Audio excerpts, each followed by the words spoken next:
Now, coming to you live from atop the Lavender Town Radio Tower, it's the one, the only, PUCL Podcast.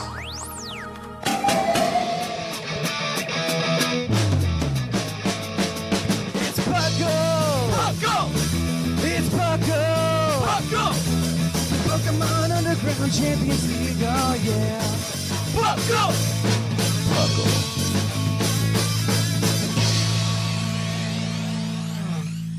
And welcome to the 531st episode of the PUCL Podcast. I am your host, Trainer Thatch, here today with my adventuring co-host. We've got none other than the Fluffiest Whimsicott. Sleep is for the weak. Legends Arceus is for the mighty. And we've got Lynian. I am weak. I played a lot of Legends Arceus, like you guys did. There's definitely a day where it's just like, I need to not do it so that I can sleep. Yeah. Because like the first, I haven't been this sunk into a game since like Breath of the Wild, I think. I don't think I've been just like since ever. Oh, I mean, it happens to me occasionally, but it was with some games, but this one like really sucked me in. I mean, I did other Pokemon stuff this week. Right before this, I had an incredible stall match with Little Mag for our draft league we're in. It was really bad because it was like, the way it shook out was like I had brought a bunch of stuff that could handle Toxapex, but it could also handle like other things, and I wasn't thinking. And the Pokemon that was handling Toxapex handled all the other things that it was supposed to handle. I and then see. so Toxapex was left. And I was like, okay. Oh no. So PP stall happened, and match went over 100 turns. Oh, Excellent gosh. use of the passive voice to deny any responsibility. Yes. Yes. And it was really bad. I mean, it wasn't my fault because I was just trying to PP stall because I had to. I have Mega Swampert, and I was just like, oh, Mega Swampert can crush it. That'll be fine. He clicks Scald the first time, gets the burn right away. No. Which was just enough to put it under 50% damage. And I was just like, well, this is going to be a long day. Yeah. Yep. It's not like I have a podcast to record or anything. Well, that's why I told him we should play at 9 instead of at 10. So... So it was a good time because I was kind of hoping, because I've got D&D today, and I was kind of hoping that I would be able to do that and then like do some D&D prep before the show started, but I could not get anything done before the show started. Oops. Oopsie daisy. So guess what Thatch is doing after the show? Doot. He's gonna be doing some D&D prep. So what you do is you get all of your friends to play something like Gloomhaven, where no one has to prep, but it takes you 20 minutes to set up the board. That's true. We could do that, but I want to play D&D. And actually, my D&D game this is like a little nefarious. My D&D game is turned into like this Uber. It's just turned into this Uber networking experience. Because like it started with like a bunch of guys at work, and I found out the hardest thing to do when you work with a bunch of scientists is just get the D&D game started. And then once you get it started, everybody and their brother comes up to you and they're just like, well, I'd kind of like to play D&D. And so we have what I now call the pool of people that we can always replace people with. Yeah. That's what happens when people find a dungeon master in the wild. They're elusive, they're rare, and they hang on to them. Yeah, it works out really well for networking though. Like I got people at my job that like literally only talk to me about that kind of stuff. And then it works out because like I build relationships with them. I don't know. It sounds like a little nefarious. I also still enjoy the game and talking to people, obviously. No, I mean, it's cool. I just appreciate how you say nefarious. Yeah. So I just thought it's a lot of fun in that regard. But yeah, I almost have enough people like in the waiting area to like start another campaign, and I'm considering it. You are replaceable. We can have 3 rogues in here by Tuesday. Yeah, exactly. That happened. So we had to kick a guy out recently from the D&D group because he wasn't into it. He just wasn't into it. Well, yeah. Because he would just be on his phone the entire time. This guy is, I can't say the descriptor I'd give him on the show. But so he was always on his phone. I couldn't believe it. So for those of you who play D&D, you have to do an attack roll and then roll your damage roll, right? He would get back on his phone after rolling the attack roll between that and finding out 1, what the result was, and 2, rolling the damage dice. Oh my goodness. And so it was the most frustrating thing. He barely knew what was going on. And then like one day he just like flat out it came down to him because 2 of our regular group canceled, and I like to play with minimum 4 players. Mm-hmm. And he was the 4th player, and I was just like, yeah, I guess if he's not going to show up, because I hadn't gotten a confirmation from him, we're going to have to cancel. And he's just like, yeah, I'm going to cancel on you guys. And then all he did was like go on a date with some Tinder bimbo he met. Mm. Yeah. So then everybody was just like, yeah, we need to kick him out. So he got kicked out of the D&D group, and I don't think he realized that could happen. Yeah. And he's like in a state of shock, because like I work with him, and so I'll see him and he brings it up every time about how he got kicked out. And I'm just like, I mean, yeah, you weren't paying attention and there were people waiting. D&D is for nerds. You picked a date over D&D, you lose your nerd credentials, you're not allowed to play D&D anymore. No, we have a guy who's like actively trying to date somebody now, and he purposely goes, tell me when D&D is and I'll make sure there's not a date that day. That sounds like trying to do PTU with Seth, because Seth's like, yeah, I'm trying to get out and see people, but also bros before hoes. See, the way you solve this dilemma is you get together with the person you play D&D with, like I did. That's the right answer. No, it was like, I couldn't believe it. He's like in this state of shock constantly, though, that he got kicked out, and I think it's hilarious. Kind of, yes. Well, he got rejected by the nerds. Of course, I know. It's gonna break him a little we bit. broke him. I feel a little bad because we absolutely broke this guy, and it's hilarious. We got a new guy coming in though, so it's people will try to jump the line to try to get into the group, by the way, and they bring me offerings. Wow. And so what happened with the last one was. So I got a dog like a year ago, right? And it's still a very energetic dog, obviously. So somebody else had a dog, and they had just moved here from Seattle, actually, which is good for my wife because my wife's also from Seattle. And so my dog and their dog were playing, and so she snuck in that her boyfriend was moving here from Seattle to come and move in with her, and that he doesn't have any friends here. So can I get him to jump the line if I keep letting my dog play with your dog?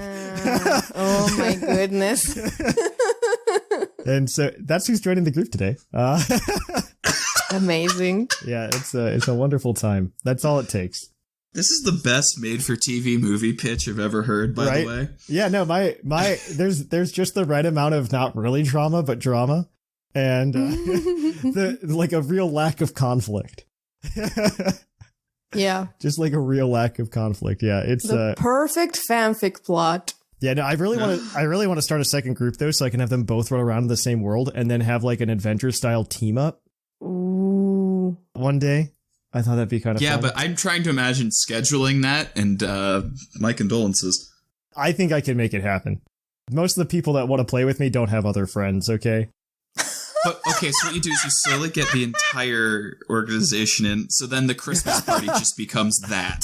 Oh no. Maybe. We'll think about it. We'll put that on the bookshelf. We'll put a pin in that.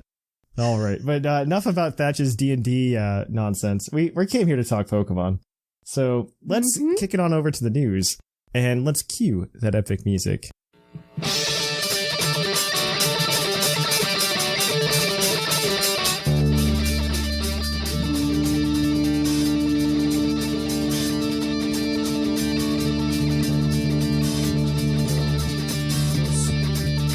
Live from the Lavender Town Radio Tower. This just in. And welcome to the news. In the news, we've got a few things to talk about. First of all, according to Nintendo's Twitter, apparently Pokemon Legends Arceus has already sold 6.5 million units, which is kind of nutsos considering that there's only one version of the game. Yeah, insane. Yep. It was released in January. Yeah. I mean, there's a lot of things against it here. And it's like defying all those expectations. That's like half the sales of Let's Go Pikachu and Eevee, by the way. The total sales, not the week one sales. This is almost exactly the sales that Sun and Moon got in the first week. And Sun and Moon was like the first game of a new generation, and it was 2 games. On a more popular console. Yes. That's not well, a console that shipped more units at the very least. I think the Switch is actually getting pretty close to the number of units as the 3DS, because the Switch has just broke 100 million units. Wow. recently. So there are a lot of Switches in the wild. To be fair, 5 of them are in my house. But Thatch has a problem, guys. But Yeah, we noticed. And the only cure is more Switches. I almost bought another one. So, all right, well, let's move on to Sword and Shield stuff. Signups for the first international challenge are now live. As of this episode going up, you can get a shiny Articuno. A Galarian Articuno. It looks really cool. If you participate in that. Yeah, you don't have to win it. That would be very sad. No, you have to do 3. You have to do 3 battles, though. You do have to do 3 battles. Yep. Galarian Articuno as a shiny looks like Articuno in the shape of a Galarian Articuno. It actually looks pretty good. The shinies for the really Galarian cool. birds are very good. I especially love Zapdos, waiting for that one, but I like the full Frozone effect on Galarian Articuno. Yes. Yeah. So I think the Zapdos is next month in March. There's like one of these a month. it's Uno Yes. Dos Tres is how it's been given out. So, yep. All right, more Sword and Shield sales news. More Sword for and Whimsicott. Shield, yeah. Going back to sales, they have now hit 23.9 million sales, which means they have now passed Gen 2 and have become the second best-selling game in the series overall. Talking about more sales numbers, BDSP sales have been doing all right in the first month or so. They've already sold 13.97 million. That's as many as Let's Go Pikachu and Eevee just about. It is currently the 9th best-selling Switch game and should hopefully pass Let's Go Pikachu and Eevee next quarter because traditional Pokemon still sells well, turns out. There's like a huge article about it in Japan because like it did like stupid well in Japan when it came out. I think this is one that statistically a lot of people missed as well, Diamond and Pearl that is, especially based on the sales numbers of the original Diamond and Pearl. So this was kind of a new game for a lot of people. There will be a Pokemon Go themed TCG set this summer. I don't know how that's going to work, and it's kind of vague. They kind of already did it a little bit. One of the big things they did is they came out with like a Professor Willow Professor's Research Card a little while ago. So that's probably going to be included to some extent. And I feel like it's just going to be like, here's Pokemon Go graphics on a TCG card. This is what I see as the latest in the attempt that they've been futile at since 2016 of trying to get all of the people that latched onto Pokemon Go to latch onto other parts of the franchise. Yeah. Because they have literally been trying to do this since Pokemon Go exploded. They're like, how can we get these Pokemon Go players to do other Pokemon things? And it turns out that the issue is that it's a free game and you have to give them a free game that's good. And that's just not going to happen. And I mean, Pokemon Go didn't even do that. You didn't hear me say it, folks. Speaking of, there's going to be a new Pokemon available in Go because there's a Valentine's Day event. Yay. It runs from the 10th to the 14th of February, and there's some speculation in the news document about what this new fairy type Pokemon was being promised is, and I would think that none of the suppositions in this document are correct because Flabébé is still not in the game, and it's Valentine's Day. Flabébe's not in the game? Oh, that's coming. That's what it is. Yeah, 1,000%. That's what's coming. I mean, you're probably right. I would love it to be Carbink, if only because, the whole... diamonds. Diamonds are forever. Yeah. Yeah. So what you do is you have to battle the new Team Rocket admin De Beers as he tries to capture. Yeah, I was about to make that Carbink. reference. Yes. Gotta control at least 1/4 of the global Carbink supply. That's the plot that we deserve, guys. We deserve the Carbink diamond plot. There's a real conflict over these Carbink. And then you can put Deontay in the game at the same time. We got this. We just designed a better game for you. A better event. Pokemon Go, you should put us on the payroll. Or at least, come and talk to us. Or at least pay us to stop. Yeah, please. There's also a community day happening. Yes. On the 12th, which is next weekend. You can catch a better than average green shiny, who is Hoppip. And you could do, which can turn into a pink shiny, just yet another pink shiny, known as Jumpluff. Yay! I love pink shinies. I don't know how I feel about you saying that, and that's okay. Pink shinies are the worst. I hate that we haven't fixed that problem yet. You mean the best? Well, I guess the puke ones are the worst, but this isn't too bad. By that metric, it's fine. Yeah, by that metric. I don't know. But yeah, that's everything that's been going on. The only thing I want to say is that if you're on the PUCL Patreon, make sure you go over to the Patreon and you submit your topic idea for what we should do on the show later this month. Every month you guys get to decide a topic, and I put the post up earlier this week so that you guys can start suggesting topics now, and then we'll vote on them on the 15th. Yes. And then I believe the weekend after that is when we'll record that show. So definitely go ahead, submit your topic ideas. I think we've got a few over there. And I'm excited to see what you guys come up with. But on that note, let's kick it on to Puckle's Poke Quiz, where we're going to quiz your co-hosts on their insane Pokemon knowledge.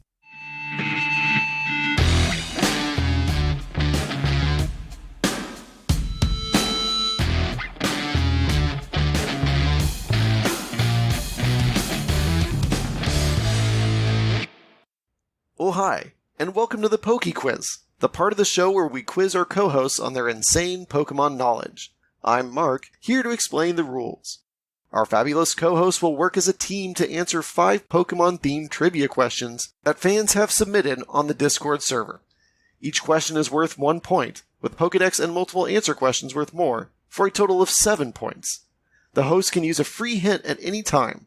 If they get all the answers correct and do not use the hint, they can cash it in for an 8th point. And welcome to Puckle's Poke Quiz. Thank you for that introduction.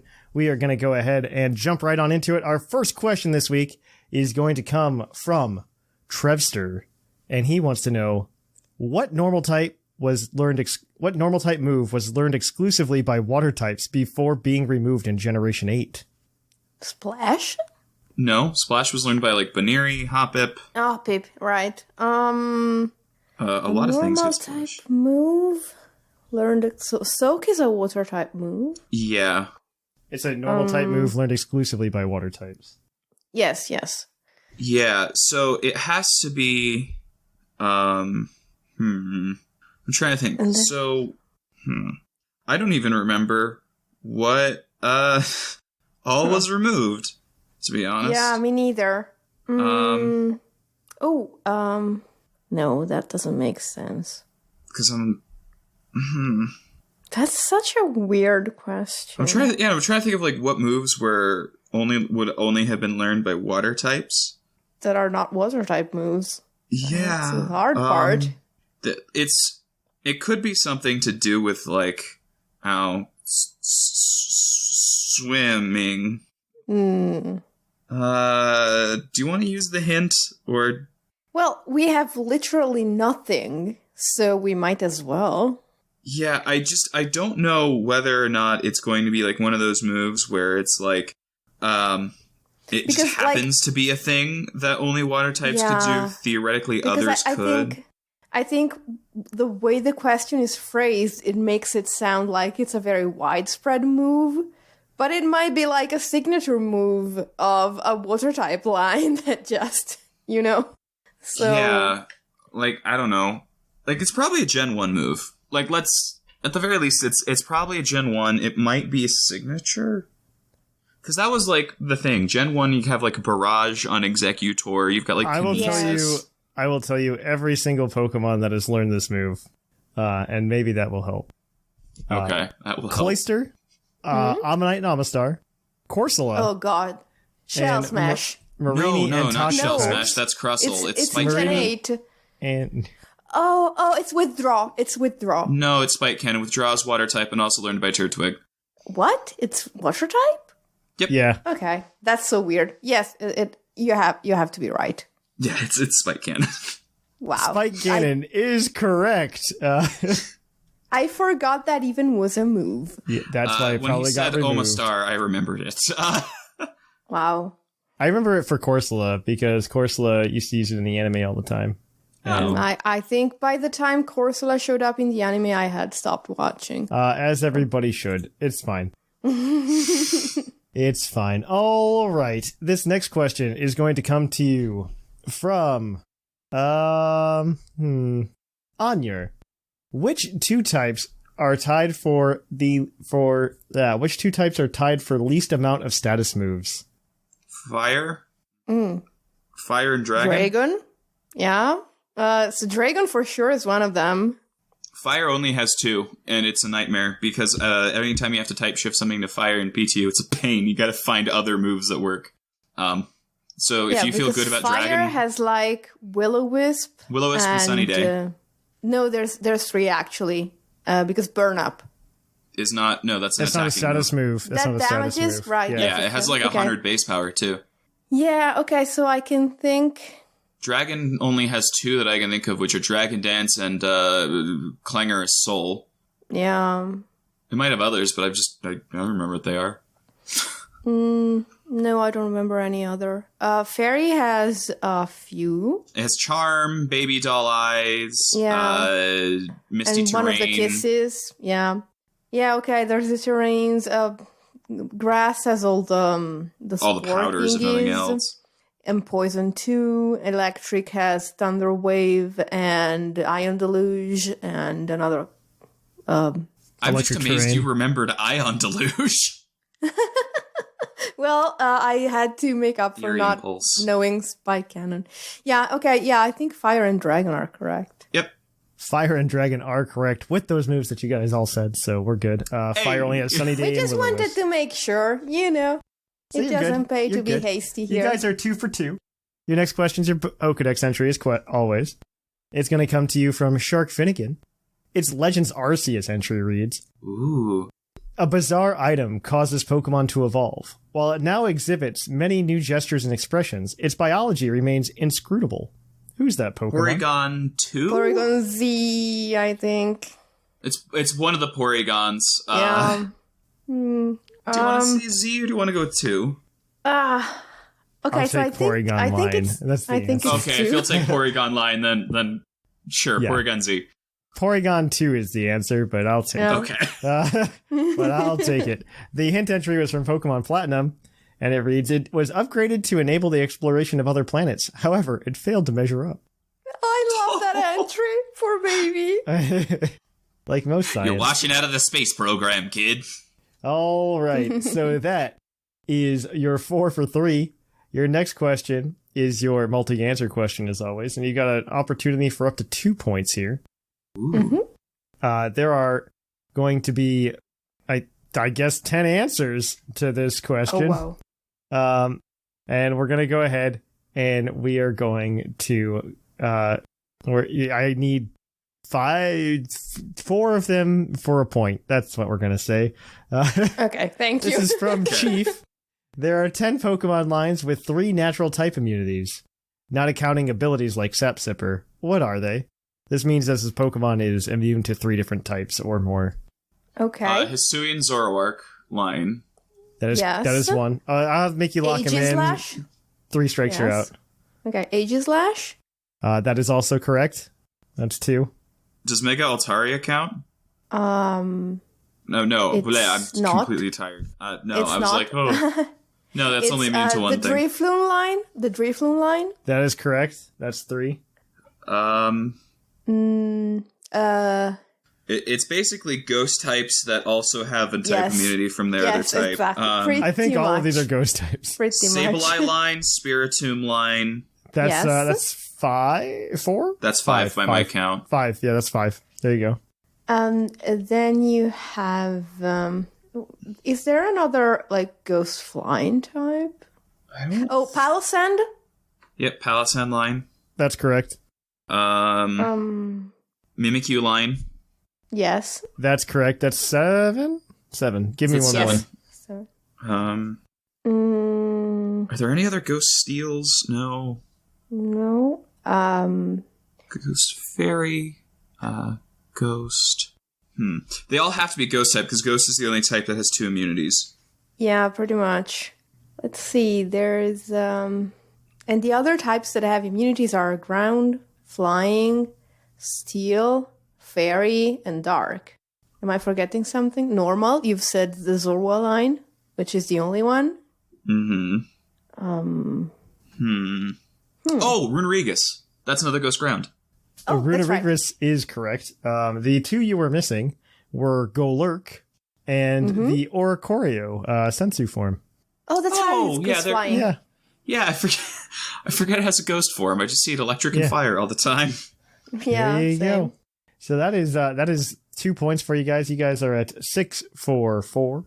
Your next question is your base stat question, as always. And it's going to come to you from, we're going to say, Poliwhoa. What not fully evolved Pokemon has the highest base defense of all non-fully evolved Pokemon?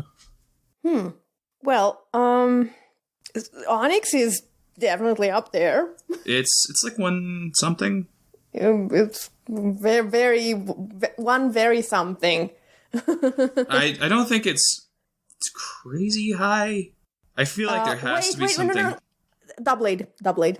Are you sure that's higher than Onyx? No. I have to. Doublade is 150.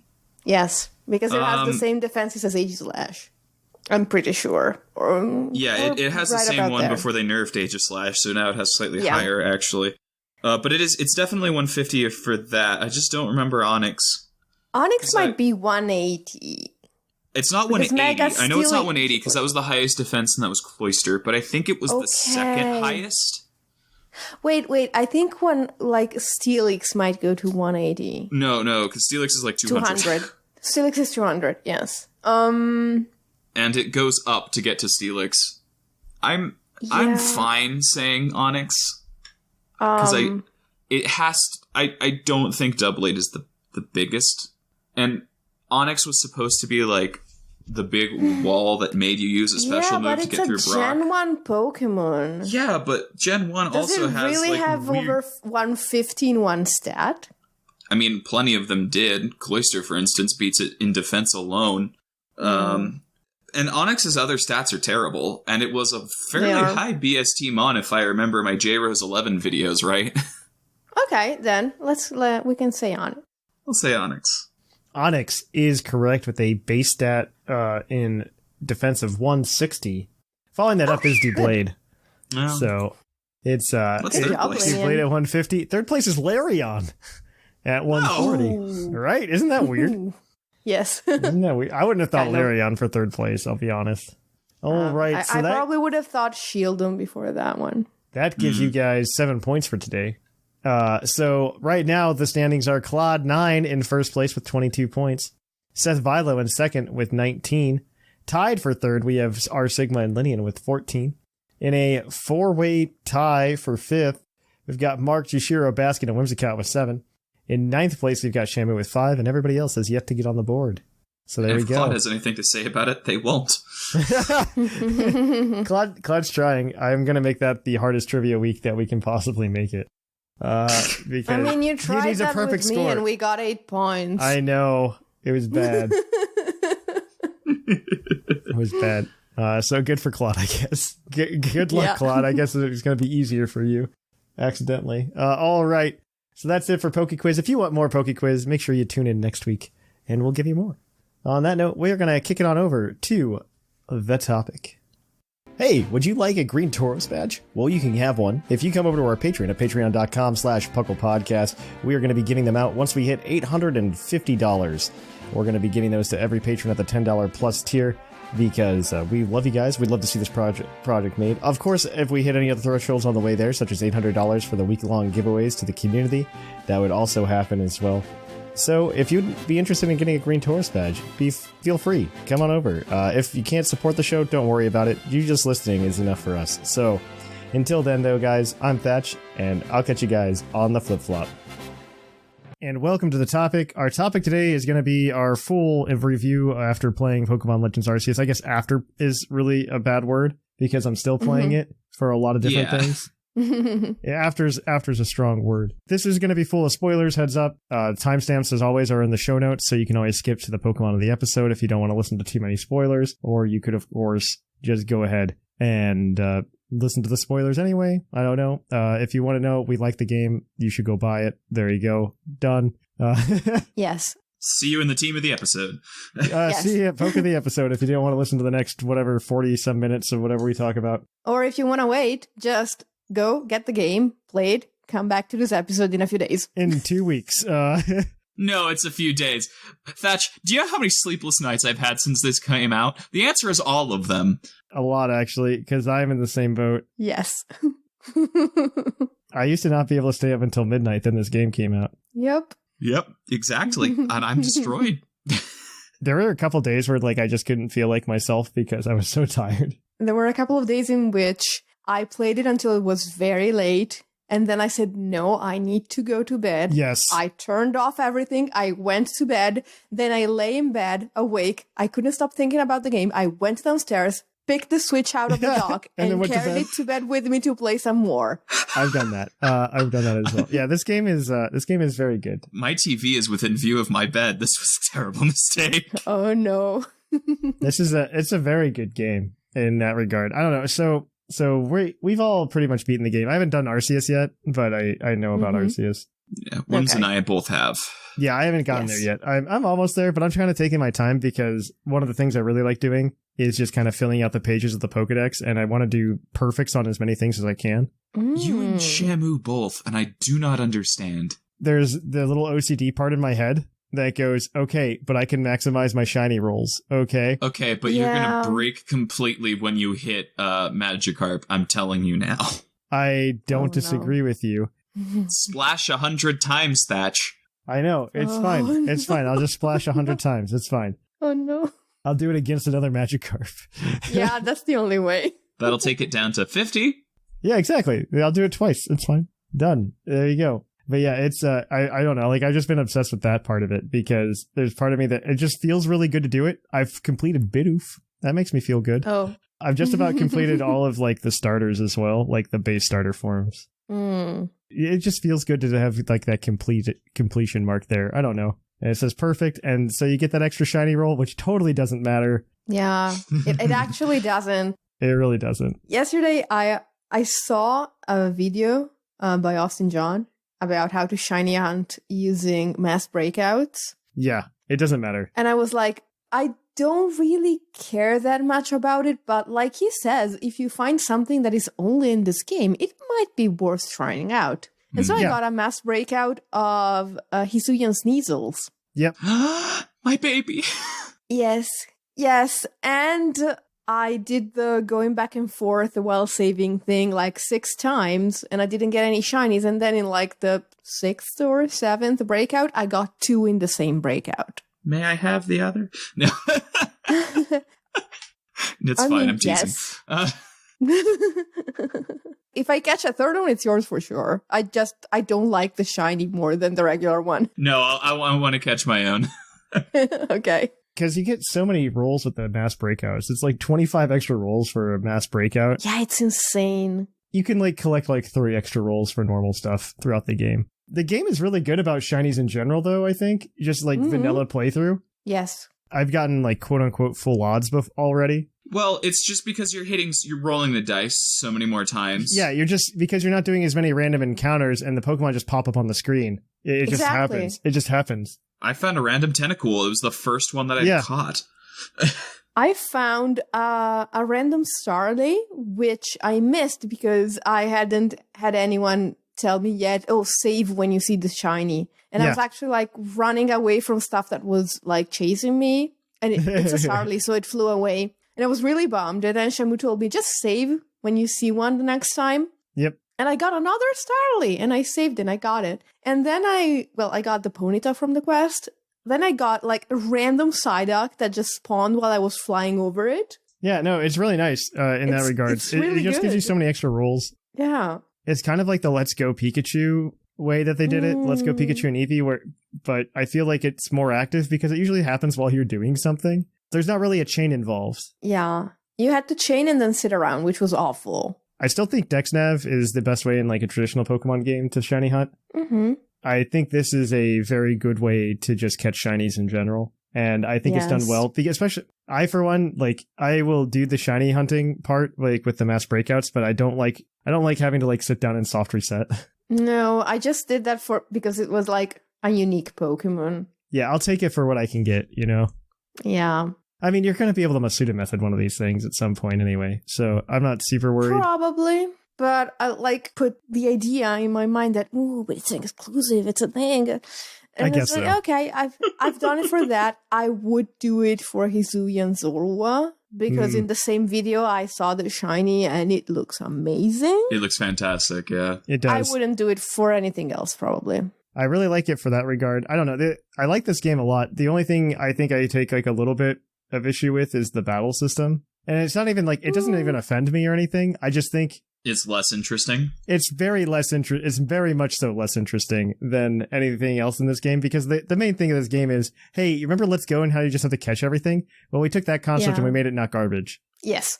I think that's what this game is. It's done very well in that regard. I think the battle system is like, I don't care about it because it's involved in the game in such a small amount that even if you don't quite like it, it's okay. Yeah, you don't have to play it as much. I feel like if there were more battles with it, I think it would show a lot more of its flaws. Yes. Because like there's the battle before you do all the Giratina stuff with Volo and his guide to monsters. Yeah. I hate that they named him Volo, by the way, because every time I just think of the guide to monsters. Yeah, exactly. I hate it. I had a different problem. So because Volo it's Italian, right? What's Volo's name in Italian? I have no idea. I played English. Oh, okay. Volo is Italian for flight. Oh. But after the reveal that he is like the bad guy who's obsessed with wanting Arceus for himself, I realized that's not what it comes from. Volo is Latin for I want, and it's what the French verb voler comes from, and voler means to steal. Oh my gosh. But his whole thing is wanting something so bad that he will destroy the world to get it, right? Exactly. So it comes from the Latin, which was really fun. Yes, it's really good because it's an Arceus game, which, by the way, we've been pronouncing it Arceus the entire time. It's just because we like it better. We know it's supposed to be Arceus in English. It's the correct Latin pronunciation, and that's why it is. But Arceus is just better. But I've been saying it this way since I was like 5 or 10 or whatever I was, so I'm not changing now. The Pokemon Company has never been straight about it. They have their pronunciation guide thing that Joe Merrick really likes and put on his website, and that's all nice and good. I don't care. They call it Arceus in the movie. But Arceus was said in some games and Arceus in others, so... Yeah, and Arceus is like the pronunciation in the original Japanese. Like, that's what it says in Japanese, so exactly. They're not trying to change it to make it Latin. They're trying to change it so it's not a British thing. The problem I took with the battle system was, so I peruse Pokemon Twitter just to like keep my finger on the pulse of the community, right? And maybe this is the wrong place to go. I know. It's a trip sometimes. And the number of people, one, I found it very interesting. The people that don't like the game versus the people that like the game. I pay attention to like who says these things between game releases. And it's a completely different audience this time that goes, I don't really like this game versus the audience that says I really like this game. Oh. It's completely different audience. Like a good example would be Pokemon Challenges, who does a lot of Nuzlocke content. He's like, I don't really care for it. Which is fair because you can't Nuzlocke this game. You can't Nuzlocke this game. Everyone who's saying that they can, no, you have adapted rules and it's not the same thing, and you're probably playing the game in a way that's not very fun. I also don't know that this game needs a Nuzlocke, honestly. No, it doesn't. It's very hard. You risk dying most of the time. It's not like, I wouldn't say an easy game. It's not like as easy as vanilla Pokemon. But like the number of people is a lot different. And then the other thing I noticed though was a lot of people were praising the battle system, and I'm like, I think that's a bad take. I think it's just that they wanted any change, and any change was good. Any change is not necessarily good. Well, they were just like, I'd love to see this fleshed out, and in like a regular Pokemon game, I'm like, no, I don't know how many times I can. Final Fantasy, and I don't want to play that. No, I'm like that. There's no prediction in this at all. It does feel exactly like it becomes very level 0 at that point. Yeah, so it's just not made for competitive. It's made to be an RPG, which is fine. Absolutely. Exactly. It's just not as deep as I like, which is absolutely fine. Yeah. It actually felt a lot more like the anime battles. A little bit. Yeah, a little bit. I would say because, well, again, keep in mind I haven't watched the anime since activating the sprinklers in the gym did something. So to be fair, they've been better about following the rules since then, but that's fine. Exactly. That's the anime I remember was mostly about being cinematic and not very much about like the rules of the game it was based on. Yeah. And this is how the battles in Arceus felt, very cinematic, which I think was the point. I liked it a lot. I like the style and the way it's presented. I just don't like the mechanics per se. I think it was interesting as a change, but I don't know that I really care about it. Some of the simplification, I think, was just kind of too much. Like the fact that Calm Mind is now an Omniboost. Yes. What? Yeah. That was not ideal. The removal of speed as a stat, sure, I guess. It's just weird. Speed's still a stat. It's just like, it doesn't matter as much. One that can be raised or lowered in the middle of a fight. Yeah. You can raise your action for the next turn, but it's not a permanent boost to your action rate. Yeah. It's like when I was playing, I didn't understand the battle system 100%, and I didn't care to. Yeah. I think that's the strength of it. The only thing I think to myself is when I see this battle, the battle system, and I think about my enjoyment of the game, and I go, well, if we were to put the old battle system back in, or the traditional Pokemon battle system in, would that change my enjoyment of the game? And the answer is probably close to 0. Like, it's not really going to affect it. I don't think the new battle system either hindered or helped Yeah, it was there. my experience of the game. It's just there, and I think, I don't know, the Pokemon company likes to make a big deal out of things that most of the time nobody cares about. And in my opinion, this is that. When they were like making a big deal about agile and strong style moves, and especially that there's a lot of evolutions that are tied to that, tied to the agile and the strong moves, and a lot of Pokemon entries that like require that to fulfill. And I don't know, I look at that, I'm just like, man, this is dumb. Yeah, and it strikes me that, as you say, they don't know exactly what we are going to like, because this game has a plot that is amazing. And granted, 90% of it is post-game. Yeah. Which is dumb. Yes.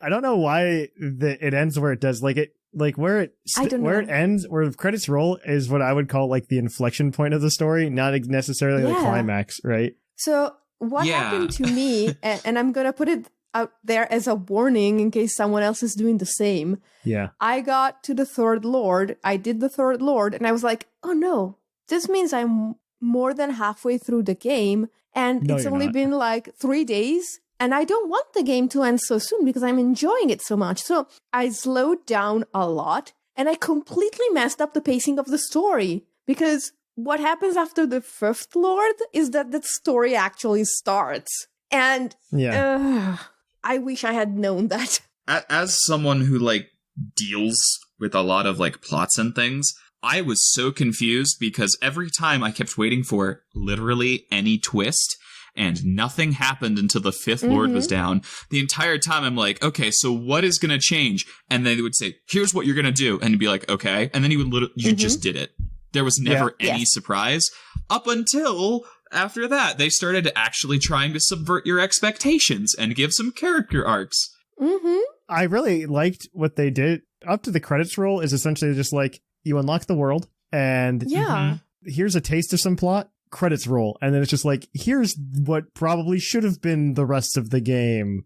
It just feels weird that the credits roll there. Very, very weird. Yes. It's like if you ended at the second Star Wars movie. The third one was still out, but they just like no one talked about it. It was really weird. I like the game. I thought they did a really interesting job, and I think they were just being like, yeah, you caught Dialga and Palkia. Here's game. You're done. And then it's just like, there's a lot more game left, though, I think. In fact, the Pokemon on the box, or not on the box, in the title, hasn't shown up. By the way, I need to talk about this. There's no good segue to go into this, but am I the only person in the world who actually kind of likes Enamorus? Yes. Who is this? Oh, Enamorus? Oh, yeah. I hate it so much. It is my least favorite Pokemon. It's okay. It's not even close. I'm not mad about it. I'm not mad. It exists. I hated the genies. I have always loathed the genies. It's been like Lickitung and then Lando as some of my least favorite Pokemon. And now, Enamorus, you have done something I thought impossible. You made me look at the Wi-Fi bellied fat man with a tongue and go, you know what? Not the worst thing.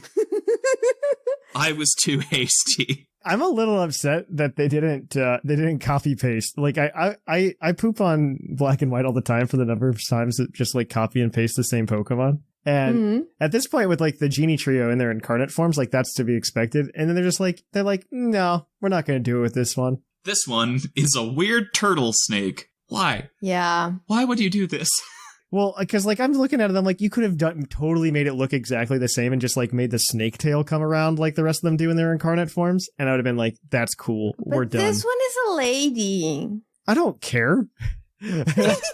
I don't, that doesn't make any difference. I think for me, it's like, it's so over the top cringe that I actually enjoy it, which doesn't usually happen for me. I mean, I'm not mad about Enamorous. I think it's, I think it's interesting to complete that, the lore there, because Tornadus, Thundurus, and Landorus always came from a group of 4, like, mythological creatures, and they never filled it in. The Chinese thing is from the cardinal points. And it always required a turtle, right? I find it really interesting that they did it. I find it more interesting that they did it in this game. That is very weird. I'm just bitter. I'm not mad about it. They gave it contrary and usable attack stats, over 100 speed and 135 special attack and fairy type. I'm mad. Which means you'll see it around. So I'm going to have to look at this monster in OU all the time. Probably get banned like Landorus Incarnate it was. Oh, one of the 2 forms will stick. One of them will. The Therian form and the other one's a horrifying tank. I don't want to fight either of these. Therian form will probably stick around. And the problem is fairy type. Like, I can go on my fairy type rant again, and how I think fairy type needs to be nerfed a little bit. It's a tank with 135 special attack. It can't even be spored. Why? It's fine. It's fine. While we're on the new Pokemon, I'm interested, because when I saw the leaks, I'm like, oh, I'm sure these will grow on me. And a couple did. Most of them didn't.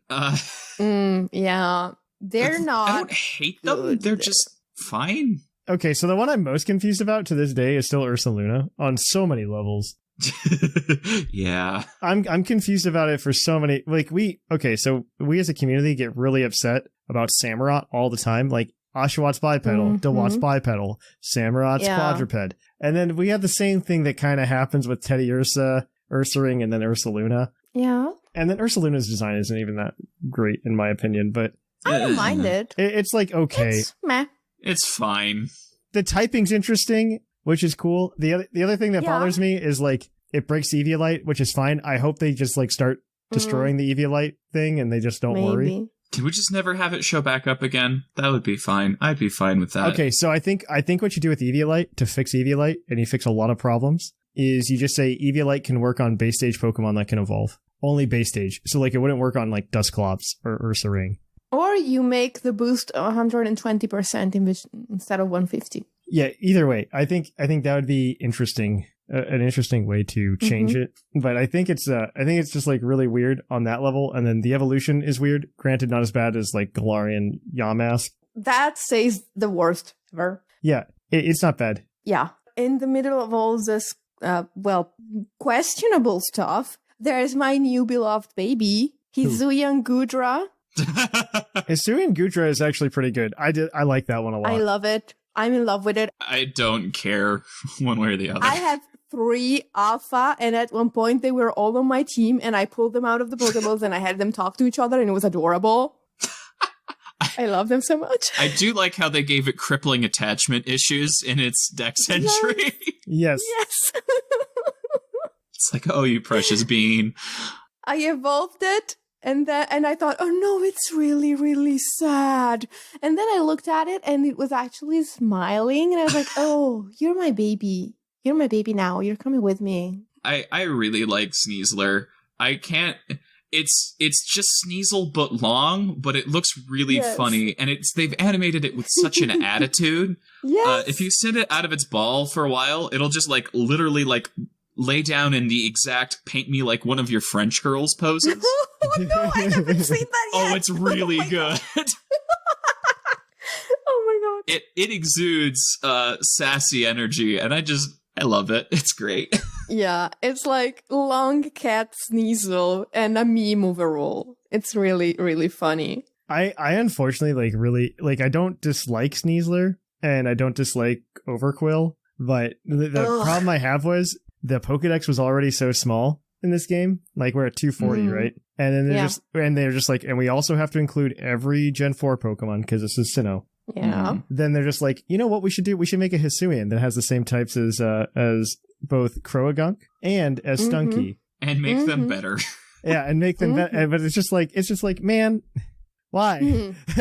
Why? Why? Why was this decision? Why couldn't we get like interesting typings? I don't know. Like something just different types. That's all I asked. Different types. Yeah. To be honest, why as a whole is my reaction to Quillfish. Yeah. Like, why? Why? To be fair, they did like predict it in Yeah, they in hinted at BDSP. it. They hinted at it in BDSP, Yeah. which was cool. And Lynian had to tell me, you have to go and read that to do the quest, because it never would have occurred to me that I would think it was okay to put the instructions for a quest in a different game.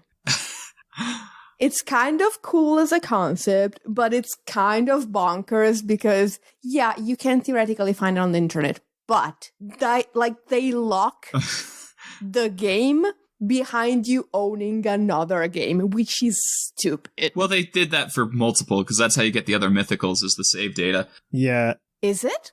Yeah.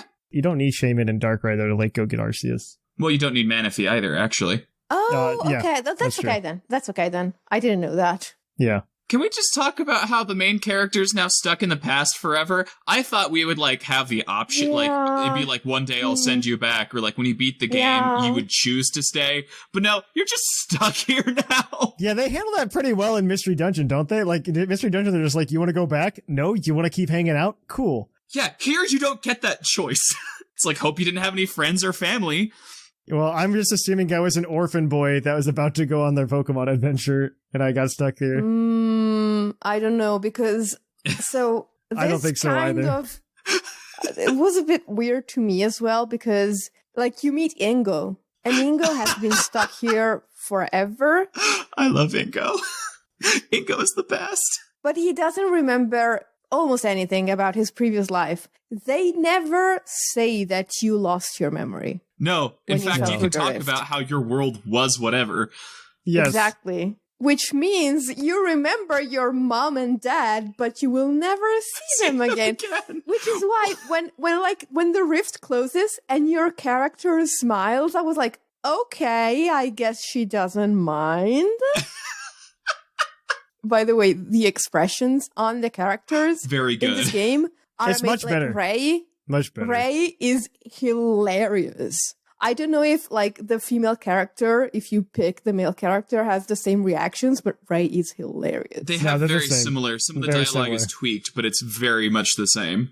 Yeah. Wow. We are, of course, ignoring the best character, Silene, who Mom.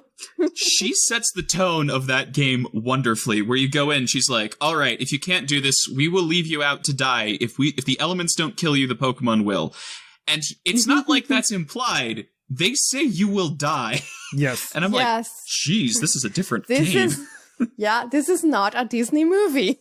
Yeah. I love it a lot because it takes a lot of the things that we talk about in or we've like seen in the Pokemon games and makes them real. Like we always hear about like, oh, Yes. you lost, you black out, right? And so now you can Yes. understand why you black out. And then even like running from a battle, like a wild Pokemon battle, like you physically are running from a wild Pokemon battle. Yes. Yes. I really like that a lot. I don't know. It's really immersive in that sense. And it's one of Very. those things, like, that's one of those things I would love for it to, like, make it to a mainline Pokemon game. Or not mainline, this is technically mainline, but to a, to like a traditional Standard formula. Pokemon Classic. game. Yeah, standard formula. Classic, Like, yeah. this game's, like, so close to being, to, like, integrating very well. And I think the way they handled it here makes sense because they wanted something that was more Breath of the Wildish in tone. You wanted, like, an older setting. But I think you could honestly pull something like this out, and to a lesser extent, in a traditional Pokemon game. Yeah. Yeah. And you can still go battle gyms and do all that stuff. Yeah. As much as I love this new system and interacting with it and exploring the world, like it's actually really fun. The mobility is really cool once you start getting all the mounts. Mm-hmm.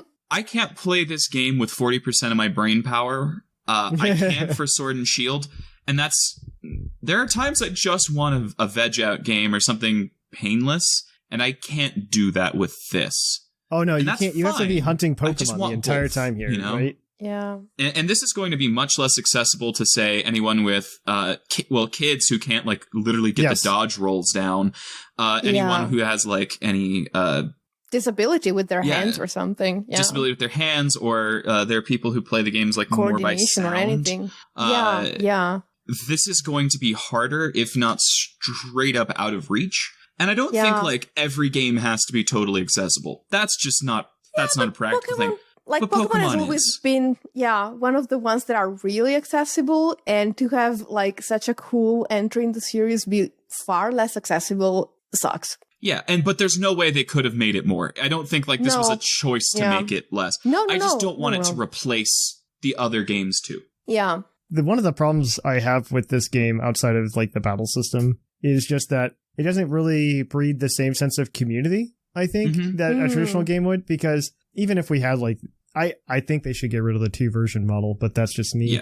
Yes. Because one, Arceus is obviously doing well, and two, I think they perfected the way to still have version exclusives without having different versions. In the DLC, yes. And with the DLC. And I think they should really just lean on that aspect more so. And even they did it even in the Legends Arceus, where you have to choose whether or not you're going to go after Palkia or Dialga eventually, and which order you go after them. but they give you both. They do give you both. You just get one in a cooler ball. Like, Yeah, that's the only difference. By the way, like, Lynian has been so nice to me this entire week, except for one time.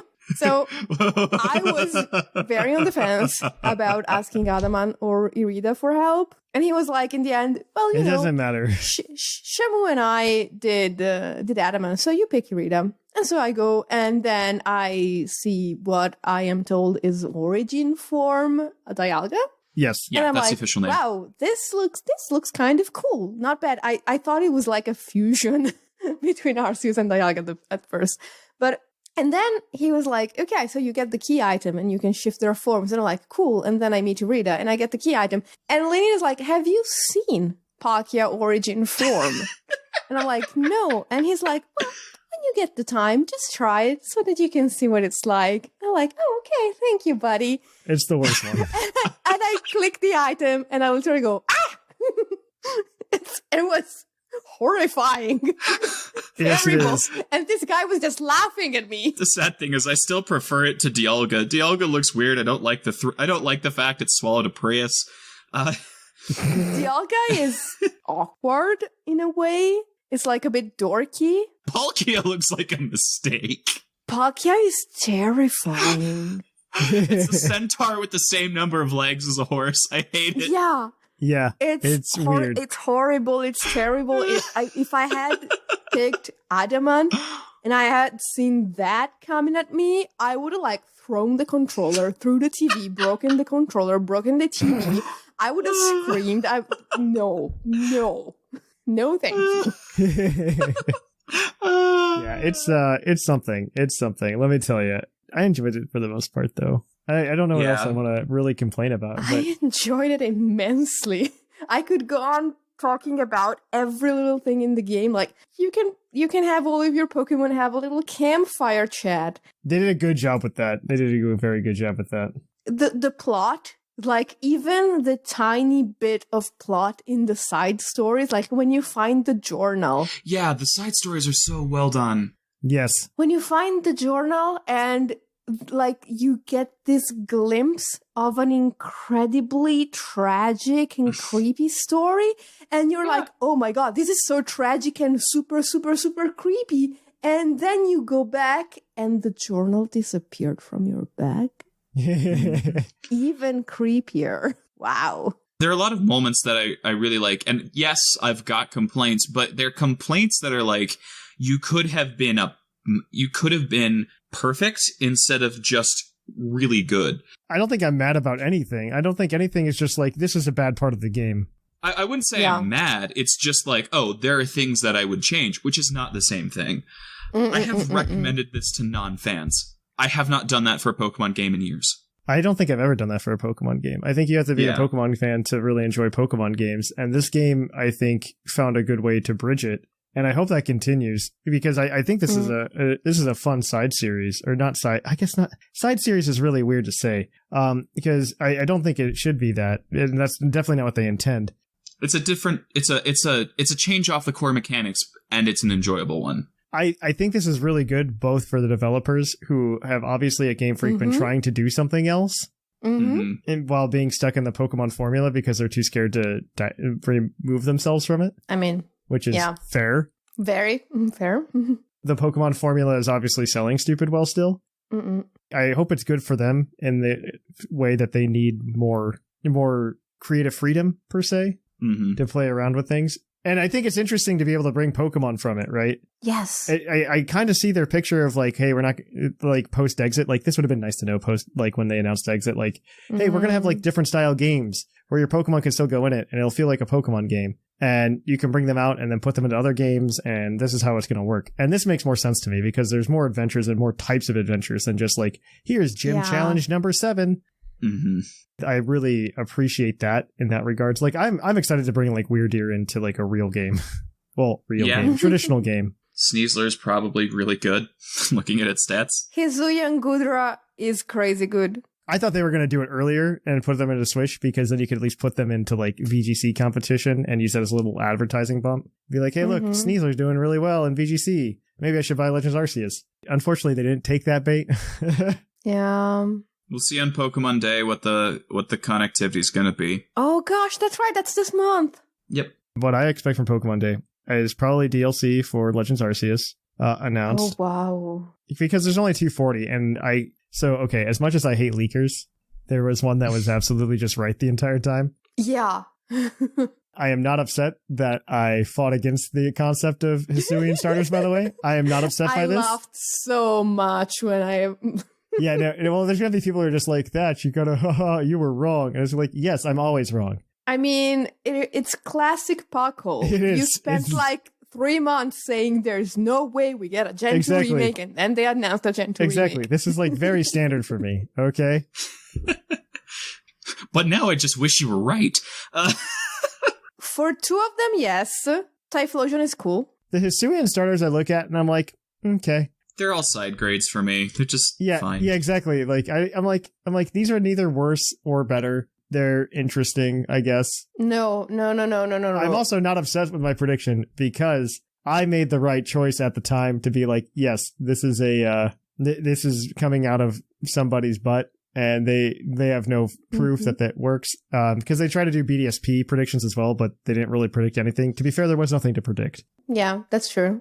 So the same leaker that leaked everything essentially beforehand did talk about how there was going to be DLC for Legends Arceus and how there were something like 400 Pokemon planned for the game, and we got 240 now. Oh, what? That's amazing.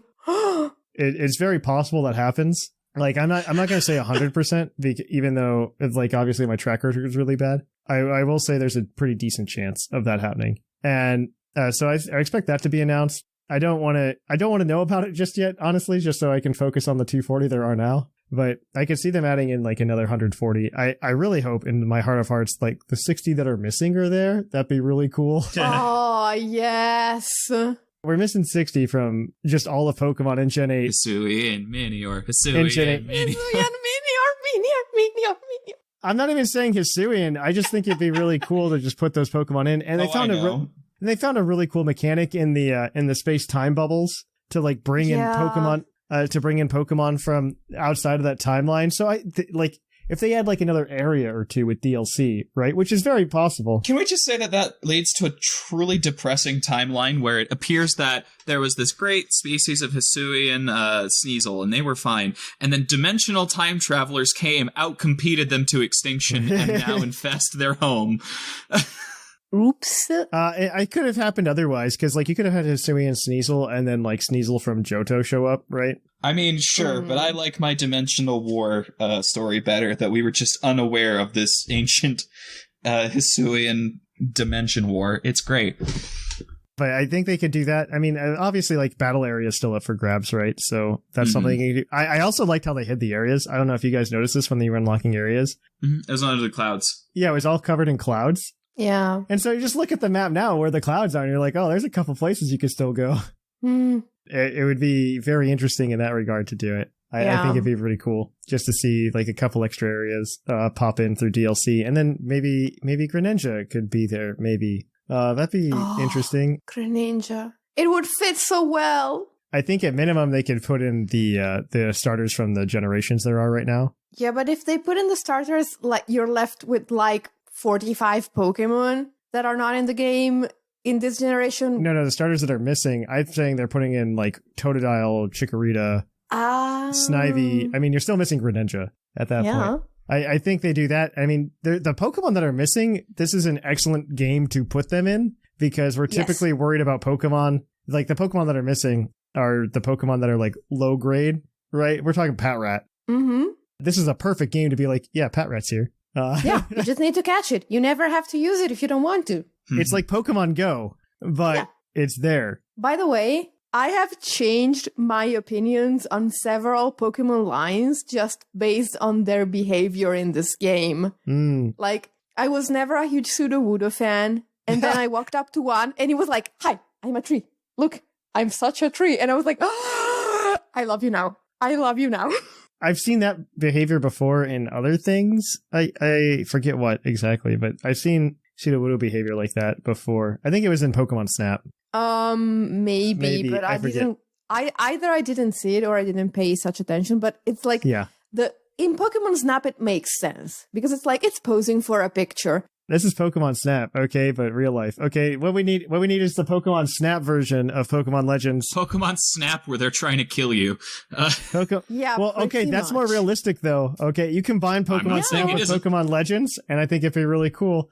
It'd be a really good way to like add to the Pokedex captures and get rid of agile and strong moves. To be like, hey, you have to take like this picture of this Pokemon in these poses, right? Like you do in Pokemon Snap.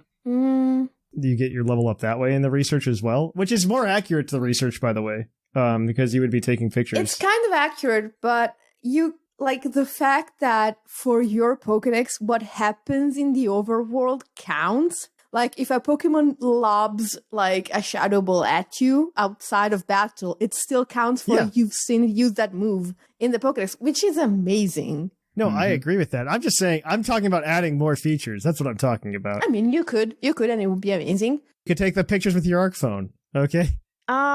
Yes, but also the game barely makes it as it is in some points. Oh, no, I agree with you. I'm talking future, right? Like, there's definitely optimization to be done. Maybe next time around, yes.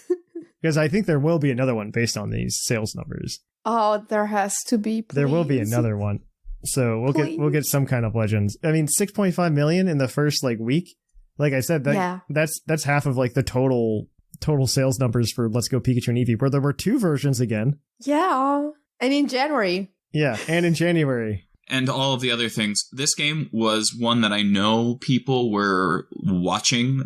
Yes. And they did not buy it week 1 because they didn't trust that this change was going to be good. Yes. So we're probably going to have really strong week 2 and 3 sales. More so than you'd expect. I expect this to outsell Let's Go Pikachu and Eevee by the time we get the sales numbers in the end of April. Mm-hmm. I expect when we see those sales numbers, this will outsell Pikachu and Eevee. Or be very close to it. Especially if they do announce DLC on Pokemon Day. Yeah. Mm-hmm. I think it's very possible. I'm very interested to see how it goes. I'm very interested to see if Gen 9 comes this year as well.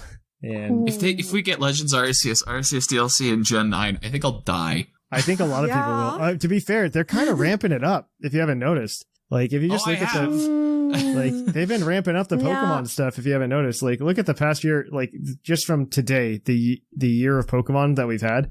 We got Legends Arceus, we got BDSP, we got Pokemon Snap. There was a thing in between that I forgot. Unite, that was it. Yeah, like, that's four decently large titles that we got in the past 12 months. Like, it's a bit too much. It's getting to the point where it might be a strain on the wallet for a lot of people.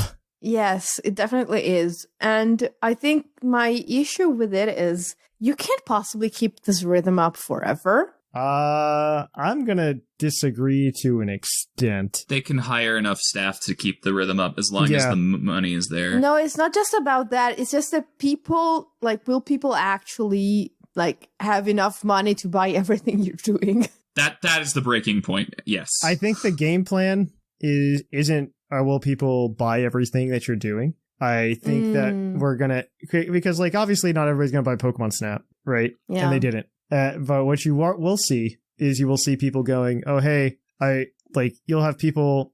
I see 2 different lanes here, and Joe Merrick was kind of right on Twitter the other day because Nintendo UK posted a thing that said, "What was your first Pokemon game?" And in that. They circled Sword and Shield, and they circled Legends Arceus, and they circled Let's Go Pikachu as different games, right? And which are the mainline games, and they included those. I think it's very possible that you could see a situation in which maybe it's just pick your poison, pick your flavor of Pokemon that you like. completely fair. It's just like Mario, where it's just like, do you like 3D Mario? Do you like 2D Mario? Take your points, and, please more Mario Odyssey. It's been so long.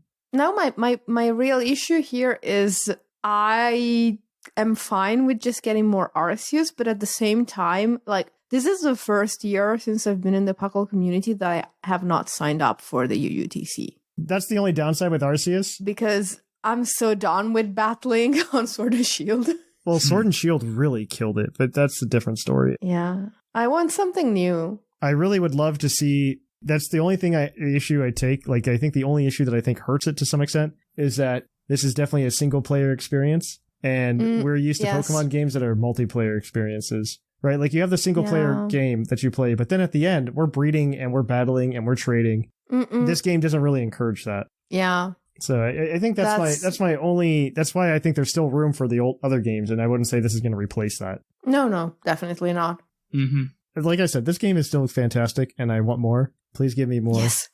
I would love DLC. DLC with like another 100-some Pokemon to catch. That sounds amazing. Ooh, amazing, yes. That sounds amazing. So we'll see. We will in fact see.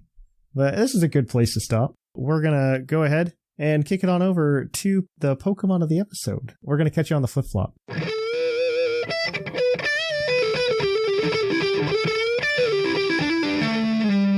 Poke of the episode. And welcome to our Pokemon of the episode. Our Pokemon of the episode this week is National Dex number 160 for Alligator, the Big Jaw Pokemon.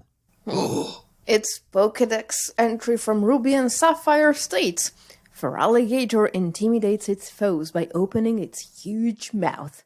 In battle, it will kick the ground hard with its thick and powerful hind legs to charge at the foe at an incredible speed. Amazing. But only when it's, like, Dragon's Nest a couple of times. Amazing. All right. So, Feraligatr is available in BDSP only currently, but you can actually play BDSPOU right now. So that's the thing. We got a team for BDSPOU. But before we get started, Feraligatr is a monster. Base stat total of 530, which isn't too bad. Base HP of 85. Base attack of 105. Not too bad. Base defense of 100.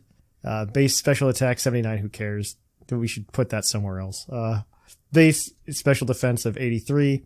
And a base speed of 78, which isn't the best. But our boy gets Dragon Dance. Yep. Which is the only reason you should ever run him. Is because you're going to run Dragon Dance for Alligator. And so we've got this team for you today. Feraligatr also gets access to Sheer Force as its hidden ability, which is probably, I think, the best of all of the Johto starters' hidden abilities. By far. Yeah, so he's kind of winning that game. We got a Jolly Feraligatr holding a Life Orb today because Sheer Force doesn't care about Life Orb recoil. 252 attack, 4 defense, 252 speed. Jolly nature. This is like vanilla Feraligatr that everybody's run since the dawn of Dragon Dance Feraligatr. Pretty much, yes. This is Waterfall, Crunch, Ice Punch, and Dragon Dance, and it's just a solid moveset. It's got decent coverage. I think there's an argument to be made that maybe I think he gets Bulldoze. Let me double check. You might be able to pull a Bulldoze in if he has Bulldoze. He does not have access. Oh, no, he does have access to Bulldoze. So there's an argument to be made for Bulldoze for coverage over Crunch or something, but I think Crunch is better, at least for right now. Thinking about it. He's called the Big Jaw Pokemon. He doesn't even get Strong Jaw as an ability. What is this? What a travesty. Oh, now next you're going to tell me Gyarados isn't a dragon type. It isn't, and that's okay. All right, and so there's also Alakazam on this team, because Alakazam's just good in this meta. We need one Pokemon that isn't blue. Yes, this team does have a lot of blue Pokemon. Blue Babidi Badada. I forget how that song goes. But Alakazam holding a Focus I refuse Sash. to sing it for you. He's got Magic Guard, 252 special attack, 252 speed, 4 to special defense, 0 attack IV, so you don't get foul played. But he's got Psychic, Focus Blast, Shadow Ball, Nasty Plot. This is like vanilla. I love BDSPOU teams because it's just just like a hit of nostalgia every time, back to a simpler time. Yes. When things were just, and this is also a hyper offense team, so everybody on this team is just like punching things in the face. And Alakazam is just hitting things in the face here. But yes, it's wonderful. Okay, so let's talk about some more blue Pokemon. Somebody pick one. Yeah. So Azumarill, even more vanilla, if that is possible.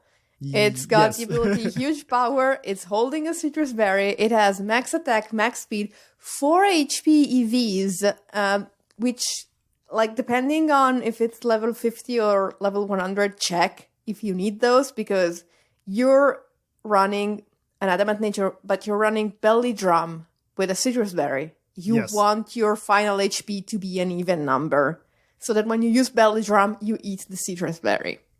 And then after Belly Drum, it has Aqua Jet, Waterfall, and Play Rough. It's the most vanilla Azumarill ever. And it's followed by a slightly less vanilla Garchomp, but just slightly. I don't know. This is like that Garchomp is also like very Gen 4 to me. This is a very Did it Gen run 4 Garchomp. Did it run this item in Gen 4? It did not. Hovenberry, I don't think existed. Exactly. That's the only reason. So it has the ability Rough Skin, a Jolly Nature, max attack, max speed, 4 special defense EVs.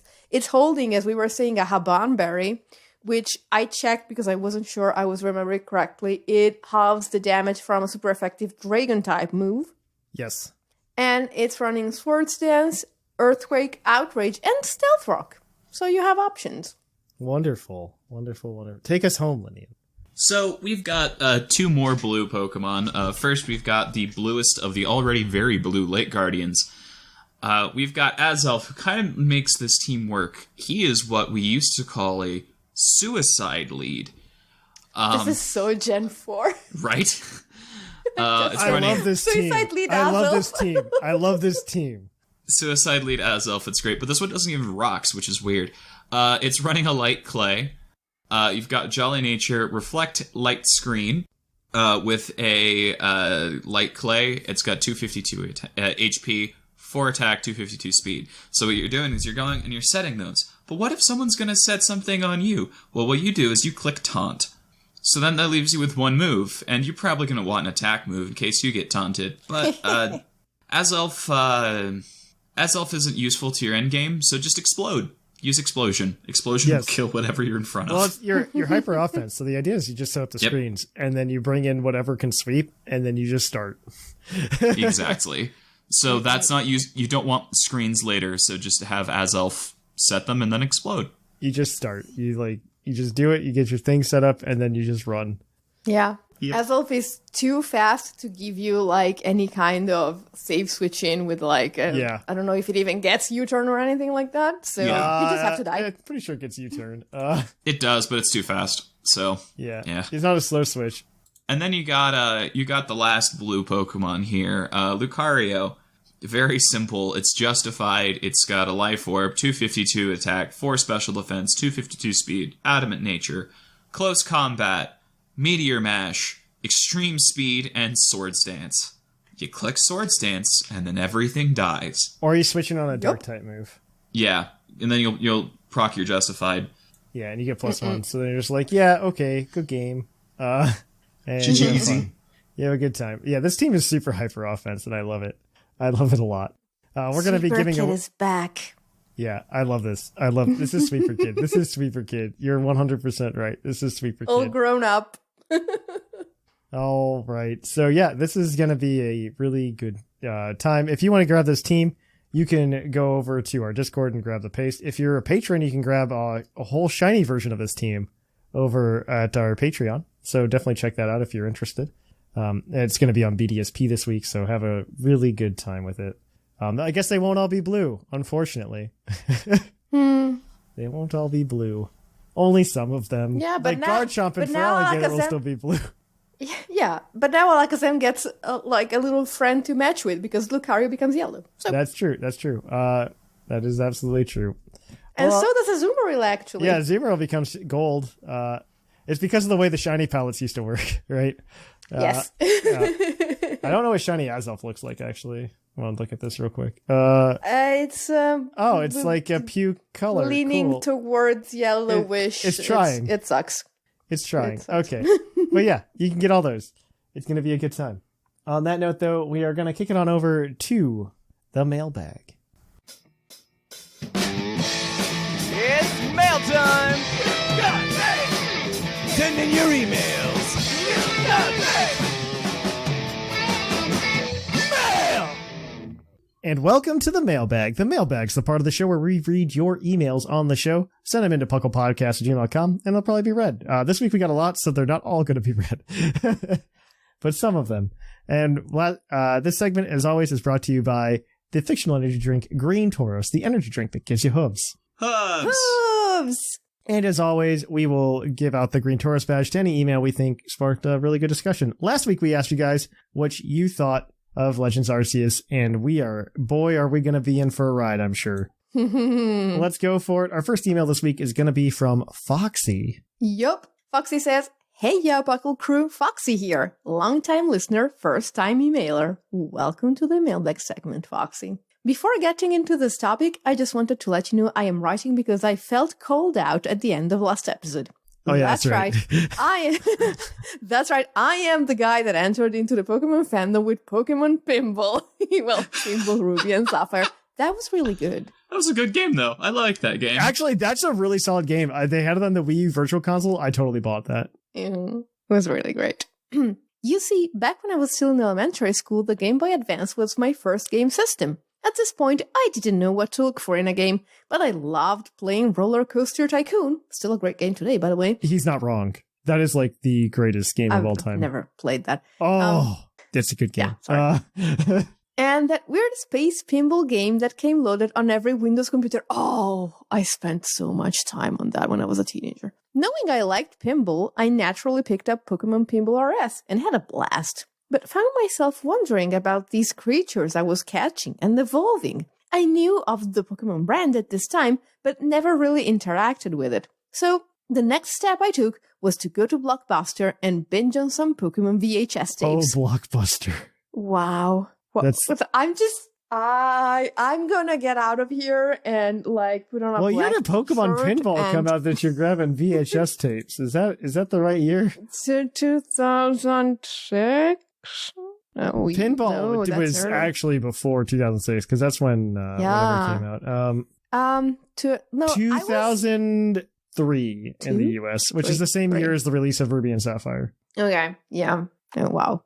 I fell in love with the series, and that Christmas I would get both Pokemon Ruby and Pokemon Crystal. The rest is history. With that little tangent aside, I have to say I am loving Pokemon Legends Arceus so far. I am taking my time with it, but the game really brings to life the adventures I would roleplay in my head back when I was much younger. Yeah, that's really what it does. I particularly like the sense of exploration, something that I feel Pokemon games have lacked in since some of the optional areas in Ruby, Sapphire, and Emerald, and Diamond, Pearl, and Platinum. As someone who was still fairly young when Diamond and Pearl came out, one thing I especially love is walking through an area and coming to the realization of what the modern-day analog to that location is.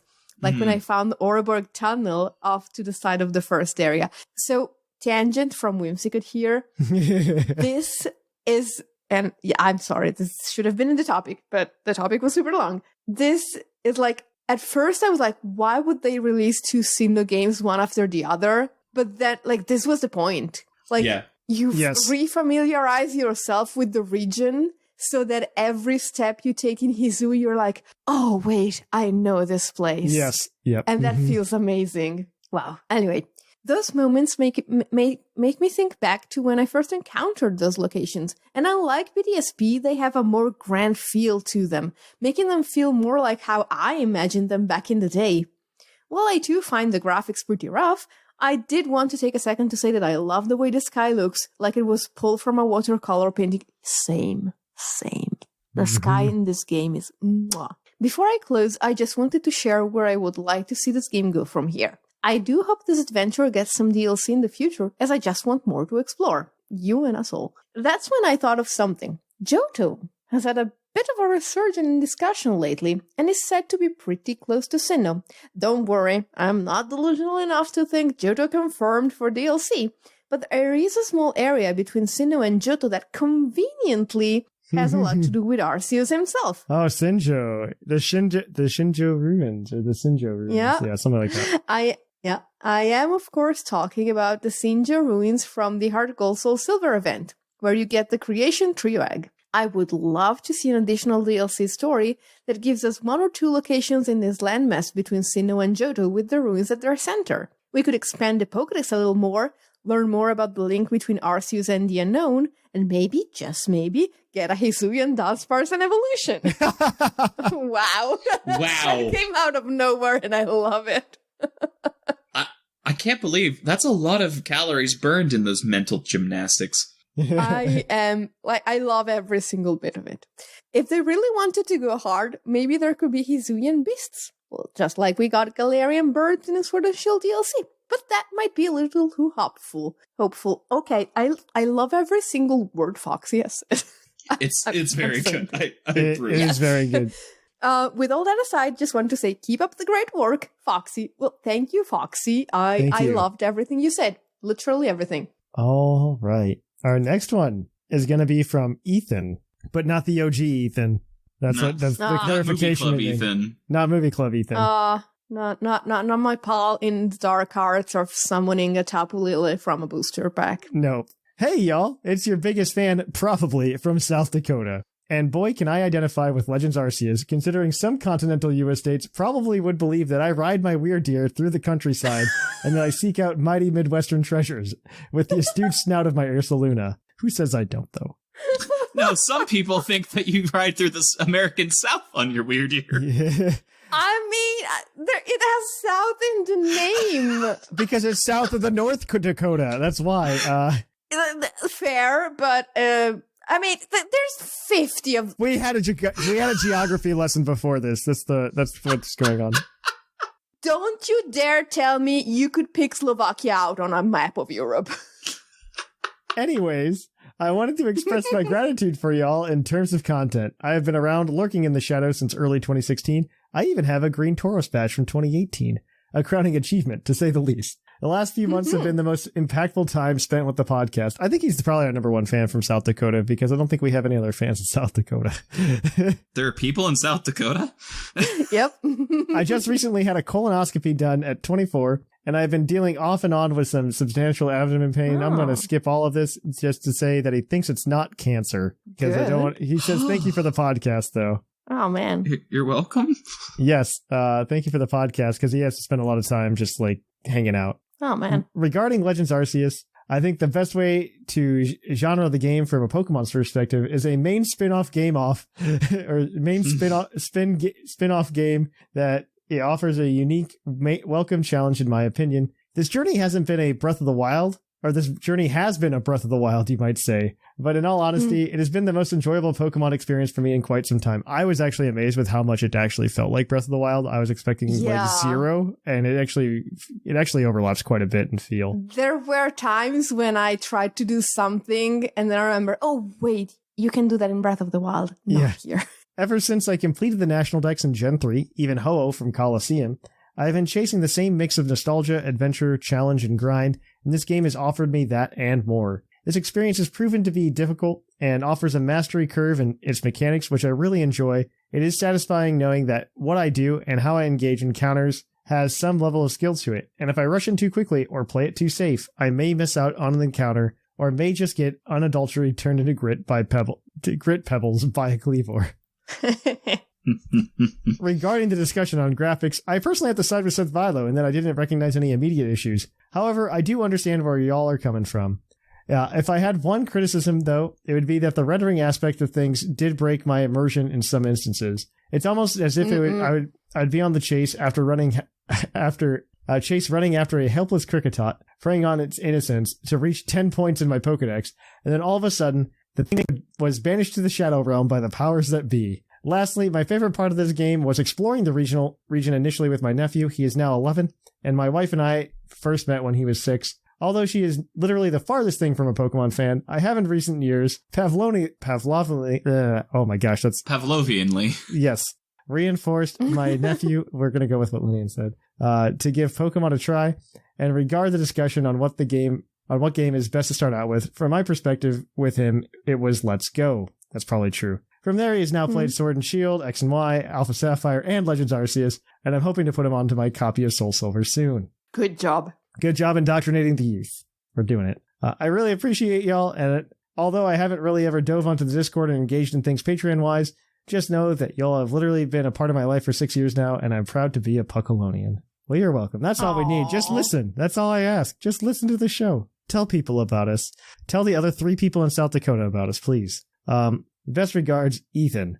Not the OG Ethan. Can't live up to that standard. Oh, I love them. that's good. All right. We've got one more today. It's going to be from, I guess, Chad, because he didn't sign it with a name. Sign off, so we're gonna go with Chad.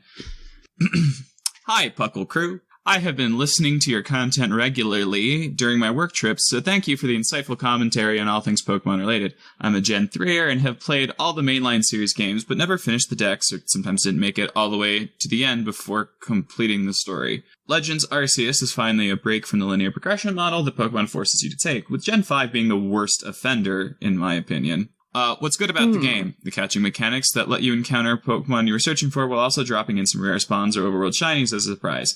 I also appreciate throwing my Pokemon to gather berries or dropped items while sprinting to the next spot to harvest.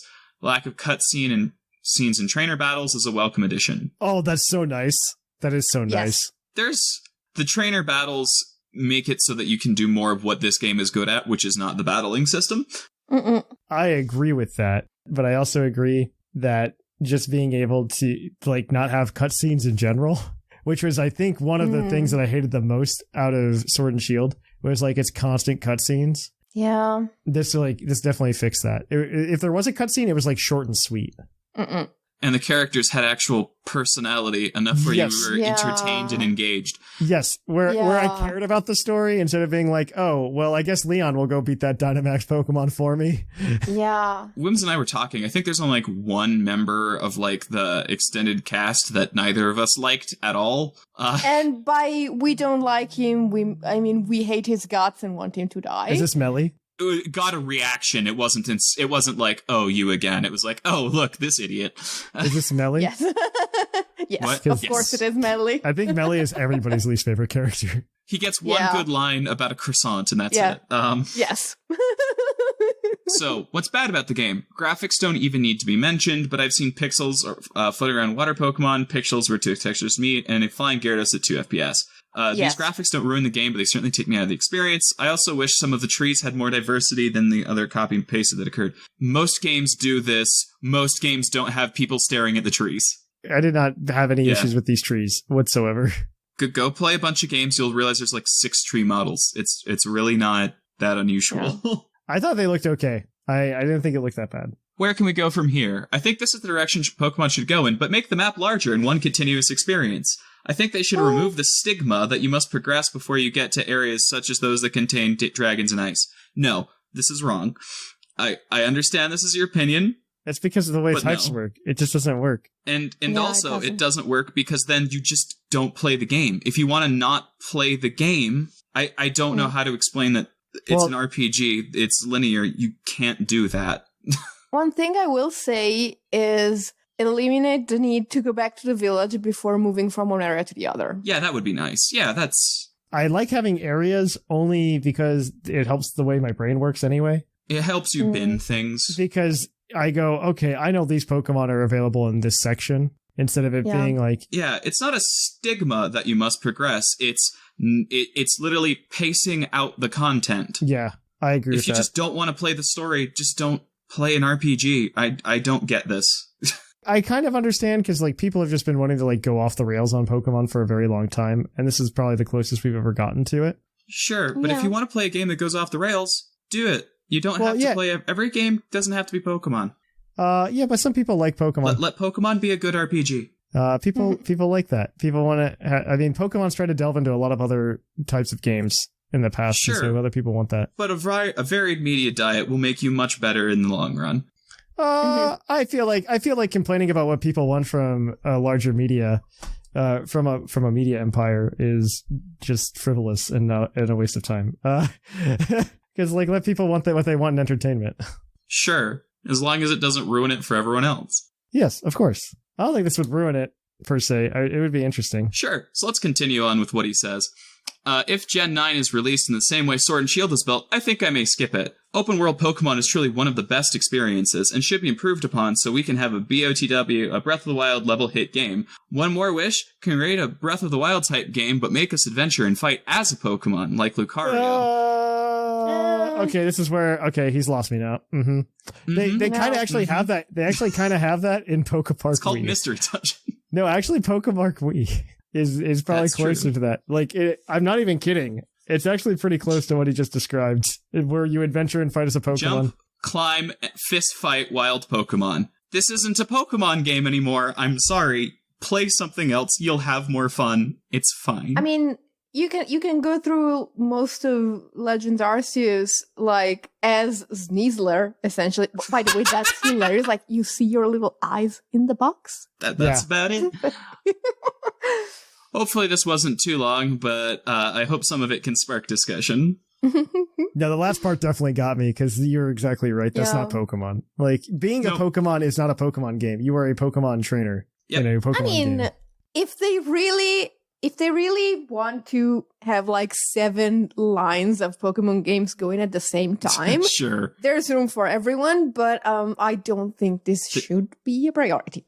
I agree. No, and I think this is it's more, but this is more what I'm saying of there are things that's just not how Pokemon works, and you just play something that's going to do that. There are a lot of games that do that really well. What he's describing is the Legends Arceus version of Mystery Dungeon. So there's nothing like essentially wrong with it. But there's a second word in that, dungeon, which is all binned off separate areas. And that's kind of antithetical to the free roaming exploration. Yeah. Yeah, but like it's like evolutions. I think you get what I meant. Yeah. I'm trying to be diplomatic. I think this was like a really good way to get a Breath of the Wild style game in the Pokemon skin. Yeah. Mm-hmm. It became its own thing. Like, it did its own thing. Yeah, and it's fine. Because if not, you're just making Breath of the Wild with the Pokemon skin. Yeah. I could find you a mod for that and you could play it on an emulator, probably. Probably, yes. I think the thing here is you can do Breath of the Wild and you can do Legends Arceus, but if you notice, both worlds were devoid of people almost completely. Right. Mm-hmm. Because that's the only way a game like this works. So you can say, okay, now we just do Gen 9 and we do it like Legends Arceus if Gen 9 is set in the present day where, you know, the part of the world you're going through has been explored already. I think you do Gen 9 more in the style. It's going to be somewhere in between, and I think the DLC for Sword and Shield kind of highlighted that a bit better. Yeah, exactly. Where it's a bit more continuous than we've had in the past. I think you make like the DLC for Sword and Shield and Legends Arceus Kiss. Yes. And you get something really, really, really good. I think you get something cool. Yeah. My worry is they don't do that and they like try to keep them 2 separate entities. I wouldn't mind that either. More Pokemon. I mean, I wouldn't be upset. It's one of those things where just like, but you could do this. It's like, it's a bit like, okay, so I don't know if they do that over in the States. You can get a pizza here with the kebab ingredients on top. This sounds amazing. Which is delicious. Mm-hmm.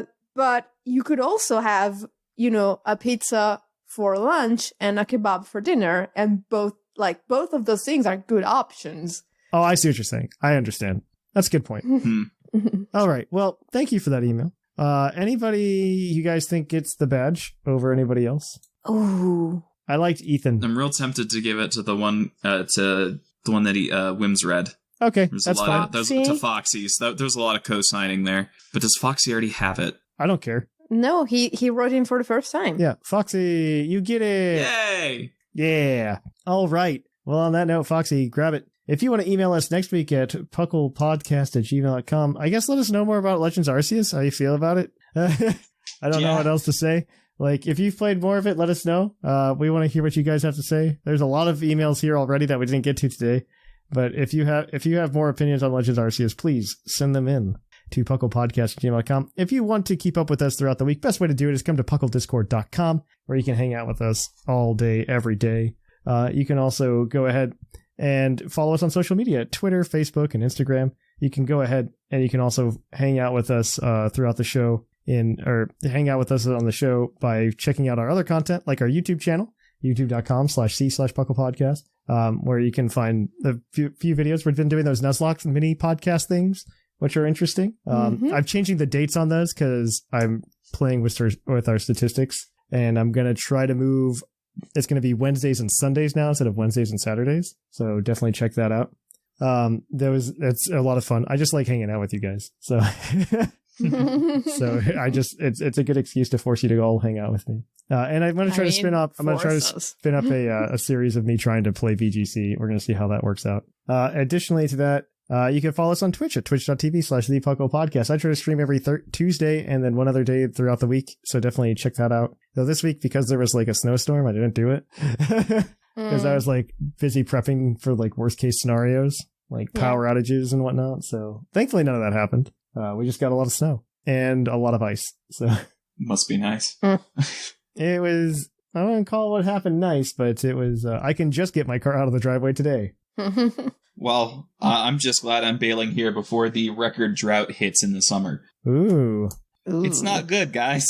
It's not good. Nope. If you want to help support the show, you can support the show by going to Twitch, dropping a Twitch Prime subscription, or you could even go to our Patreon at patreon.com/PuclPodcast, where you can get a bunch of cool rewards outlined there. Most notably, though, the Pokemon giveaways we do at the $10 and up tiers. You can go ahead, grab the Poke of the Episode team each week for yourself in shiny form, and it's a good time. But on that note, I have been Trainer Thatch. I have been Hisuian Whimsicott. And I've been Lynian but Lynianer. And here in the Lavender Town Radio Tower, it's closing time.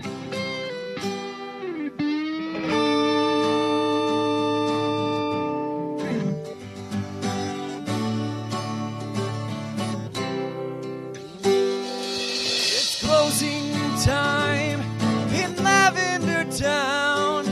Time to say our goodbyes. It's closing time. Farewell, my friends. I'll catch you on the flip side.